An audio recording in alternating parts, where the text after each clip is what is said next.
आज होती कानाच्या शाळेत दिंडी आणि त्याने आज एक कुटाणा करून ठेवला. काय तू मला नंतर सांगतेस. पण त्याच्या आधी सकाळी उठल्या-उठल्या कानाच्या तयारीलाच लागले.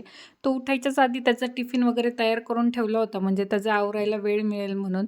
आणि ह्यावेळेस तरी कानाने खूप छान कोऑपरेट केलंय, कारण की मागच्या वर्षीपर्यंत काना अजिबातच आवरून देत नव्हता. बळबळ आवरावं लागत होतं.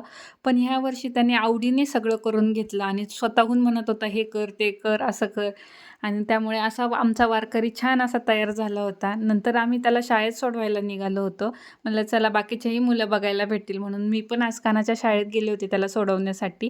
पण गाडीवर जाताना त्याचा काहीशी वेगळाच अवतार झाला होता. केस खूप उडत होते. नंतर तो गेला स्कूलमध्ये आणि मुलं पण खूप छान-छान ड्रेस, साड्या वगैरे घालून आली होती.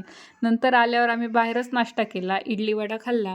नाश्ता करून घरी आले आणि कानाने काय कांड केला, तर कानाने येताना टाळ हरवून आला आणि आम्ही तो रेंटने आणला होता. आता ते काय करायचं त्याचं मोठं टेन्शन आहे. असा होता आमचा दिवस.